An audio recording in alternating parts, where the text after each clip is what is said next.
Within the cold, cavernous halls of Westminster Palace, the air is stiff with formality, and the marble floors echo under the measured footfalls of Sir Francis Molyneux.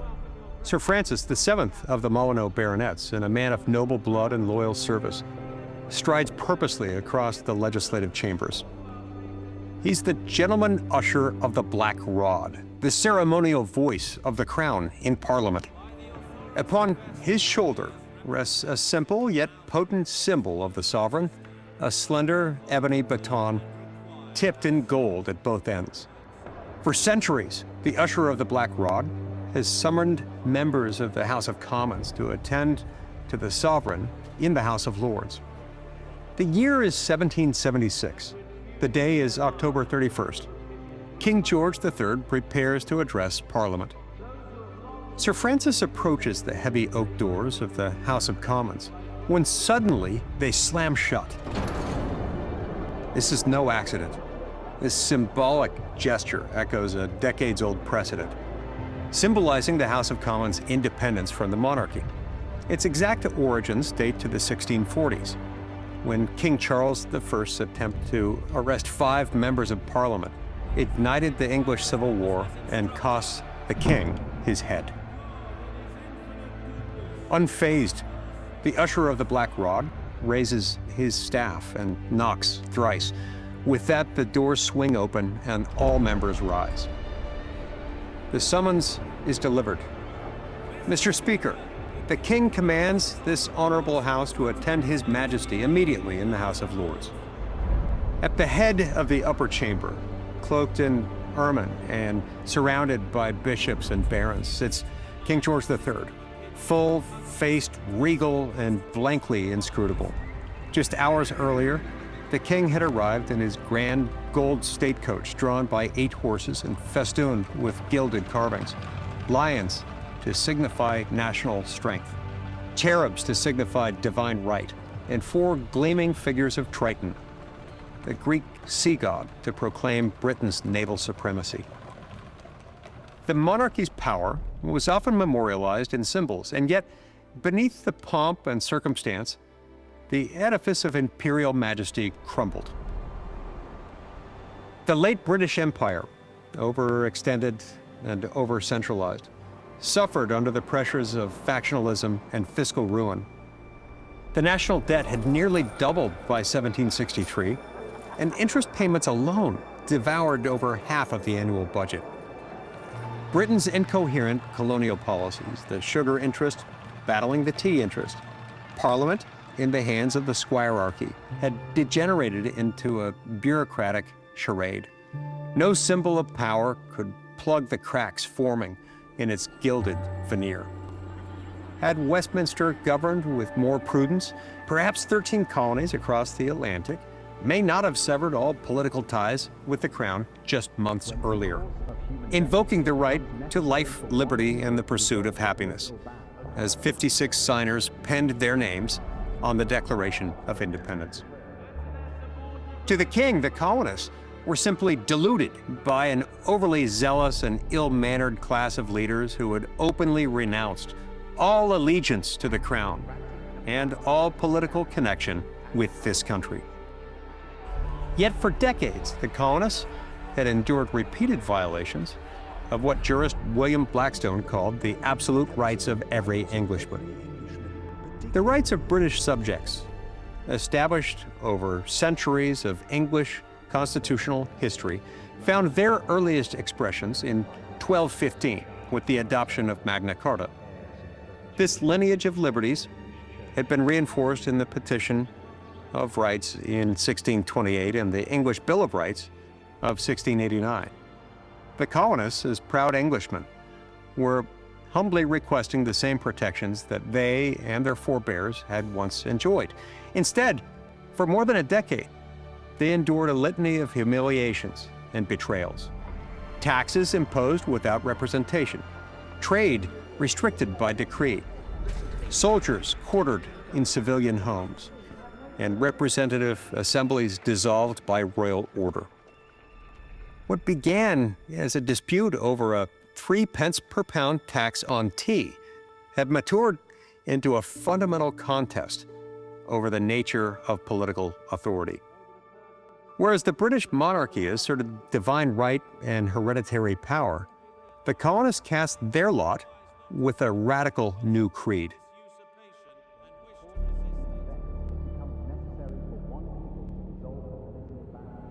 Governments are instituted among men, deriving their just powers from the consent of the governed. Still, there is a sentence, one sentence, that is echoed across continents and endured through centuries. We hold these truths to be self-evident, that all men are created equal. That sentence did not simply declare American independence, it declared a revolution in human thought. At a time when birth alone often determined the extent of one's achievement, this sentence shattered assumptions that for too long had governed the old world. It declared that truth exists, that it is knowable, and that man, by virtue of being human, is endowed with inalienable rights. It declared that liberty is not dispensed at the mercy of the state, rather, it is given by God. The English Civil War of the 1640s had already tested the limits of royal power, culminating in parliamentary independence. Now, over a century hence, the symbolic scenes at Westminster, the knocking of Black Rod, the slamming of the Commons' doors, the King's florid address, were the mere remnants of a once mighty empire. The very ritual of barring Black Rod, once an assertion of defiance, echoed hollowly. Across the Atlantic, a much deeper form of defiance had taken root. The Declaration is a promise. More than that, it is a compass, pointing always toward the dignity of the human soul and the solemn duty of free citizens to guard against the rise of tyranny no matter what title it claims. Sentence after sentence, Thomas Jefferson distilled centuries of political thought into one audacious proposition: that government is not the master of man, but his servant. Among those in Parliament who grasped the gravity of this development was the eloquent orator, Sir Edmund Burke. Just 1 year prior to the colony's declaration of independence, Burke, who had long sympathized with the colonists, issued the following warning before Parliament. A love of freedom is the predominating feature which marks and distinguishes the whole of the Americans. But that love, he added, rendered them suspicious, restive, and untractable whenever they see the least attempt to wrest from them by force their liberty. Burke understood that the American attachment to freedom was the only advantage worth living for, and he warned that attempts to forcibly suppress this yearning would only deepen the conflict. Upon learning of the Declaration of Independence, Burke was sick at heart, convinced that the moment for reconciliation had passed and that the empire's map and its future would be irrevocably altered. In The American Insurrectionists, King George faced an existential challenge to the very institution of his kingship and the empire over which he reigned. Upon his ascension to the throne in 1760 at the young age of 22, the king famously proclaimed, "Born and educated in this country, I glory in the name of Britain."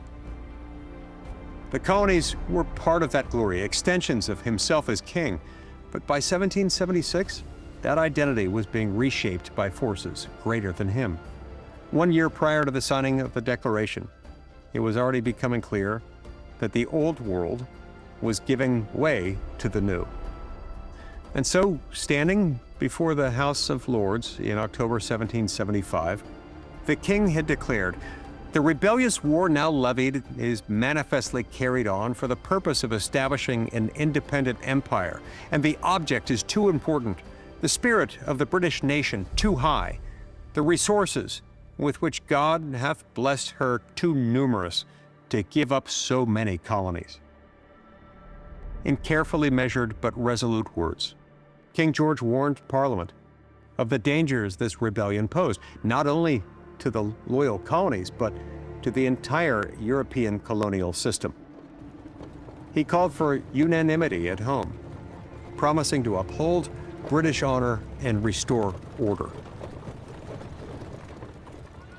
British rule had undoubtedly grown increasingly arrogant and unaccountable, driving the colonists to embrace the only option left at their disposal: independence. The colonists had tried to seek peace. In the summer of 1775, the Continental Congress drafted the Olive Branch Petition, a humble appeal to King George III, pleading for his intervention to secure the proper rights of his colonial subjects. The petition, largely the work of political moderate John Dickinson of Pennsylvania, addressed the king with reverence, blaming ministers in London rather than the monarch himself for the escalating tensions. But the petition arrived too late.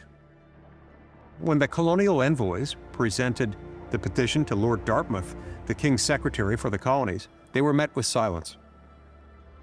His Majesty refused to receive the petition personally or grant any reply.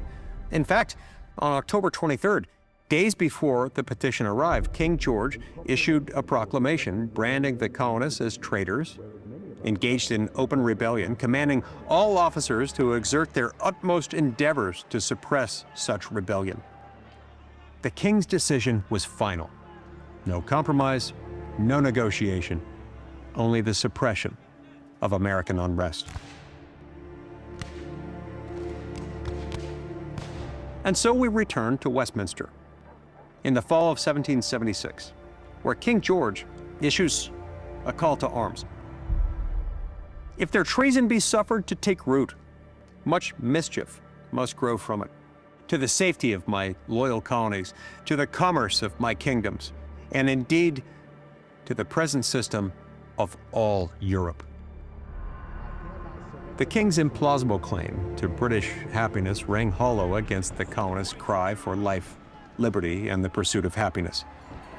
By the time Parliament rose, a new world had already sprung. The echo of Black Rod's staff sounded the first notes of that radical transformation. But the real knocking, one that would echo through the ages, was issued not from a black rod, but from a bold declaration nailed to the conscience of mankind. When the colonists slammed their own metaphorical doors on the British crown, they did so not as traitors, but as rightful heirs to Magna Carta, to habeas corpus, and to Parliament's own sacred independence. By the time the king stood before Parliament, the revolution was underway, not just on battlefields, but in the hearts and minds of men.